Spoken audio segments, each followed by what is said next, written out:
First time sellers, this one's for you. We're here with Taryn from Harcourts Northwest. 7 years in the industry. She's been with Harcourts her entire career. So we've been thinking about what first home sellers want to know, and who better to ask than Taryn.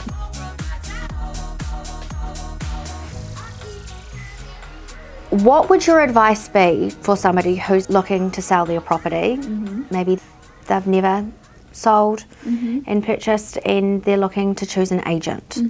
What's some advice that you would give? So getting multiple appraisals, Yes. even though as an agent you don't want the competition. Right. But getting multiple appraisals does help. Yeah. I mean, at the end of the day, an appraisal is an agent's opinion based on what they are seeing from recent sales. Yeah. They're still putting their personal opinion in it, basically. And so if you get 3 of them, everyone's going to have a slightly different opinion. And so it's just good to sort of get an idea of where everyone's sitting, so that you, again, have a better idea. In terms of choosing the real estate agent, see who you vibe with, see who you feel good about, see who you feel like you can trust. So I feel like you want to be choosing someone who you feel like you're going to gel with and you feel like you can talk to, because it is a stressful time. And then obviously there's commission, right? I don't believe going with the lowest commission is probably always the best way to do it. Neither. You know, asking your agent, do you do conjunctionals? So important, because some agents don't. No. What is a conjunctional? Let's just start there. So a conjunctional is obviously when another agent agreed that another agent can come in, bring their buyer, and potentially sell the home. So a little side note with that is, so say for instance, a Ray White agent calls me and says, hey, I've got a buyer, can I bring them through? You say, yep, that sounds great. And then you would agree on the split of the commission. Right, yes, of course. just for, not really important, but that is how it works. That's exactly why people don't do conjunctionals, because they're splitting the commission with someone else. But they're also not thinking about their vendor in that so situation. important. That could be the buyer that could, with the highest price, and you want as many people through the door as possible. For sure. Right? If I was coming to the market and we were sitting down and talking about the cost for me, what does that look like? Yeah, important to sort of understand, because it's not just commission.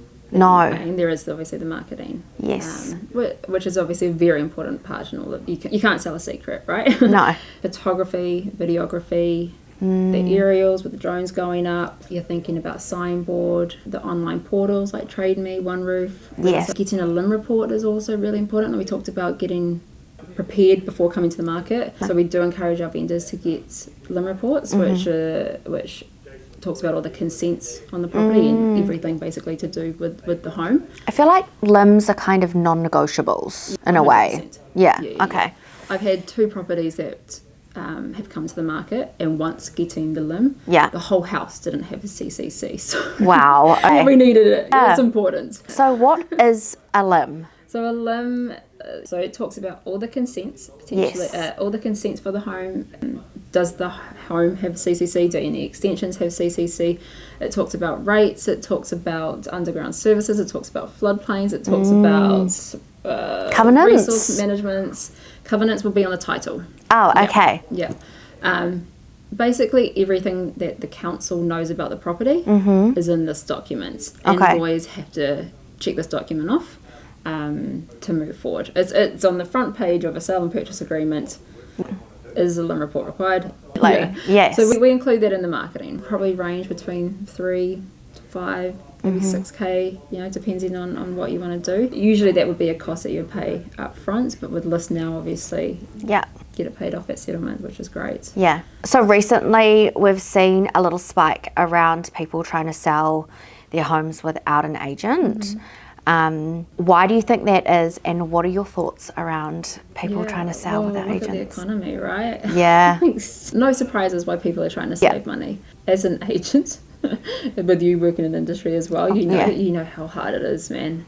It's so hard. It's not easy. It's not like work, So many people try, right? And then end up, they do go to an agent. Buyers obviously want to pay as little as possible. Sellers want as much as they can get, which is fair on both parties. Yeah. And so I guess if the private seller doesn't have the the understanding of how to make this work, especially when they've probably got so much emotional attachment to their home. Yeah, for sure. They're going to sit on the market for months. I know, and the expectations are very high, and there's no one there giving them feedback. There's no trusted feedback, right? Yeah. Like, it'd be tough. And so, again, give it a go sort of thing. For sure, But I would absolutely be speaking to agents and trying to get, trying to get an understanding of what they can offer. I think as well, buyers can be a bit hesitant in going to a private sale. Yeah. Agents have disclosure obligations. Yes. Is all the documentation correct? I mean, no one's overseeing That's right. this. There's so many regulations in real estate. What are the most common mistakes you see for first-time sellers? Being overpriced. So I guess the agent overpricing, right? Or we're talking about a high appraisal range and then moving on that and then being stuck on the market for months. Right. And months and months. Yes. Skimping on marketing, right? Yeah.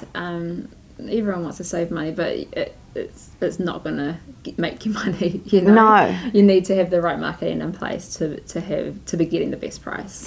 Choosing an agent with the lowest commission is not always going to get you the best price at all.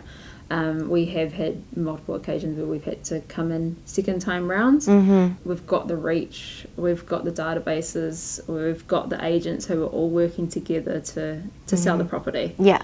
So there's obviously a lot of very experienced agents in the industry, and you see their signboards all over the place. They're flyer dropping, they're there in the community. But then also new agents coming into the industry all the time. So what's your thoughts on hiring a experienced, well-known agent versus someone who's brand new to the industry?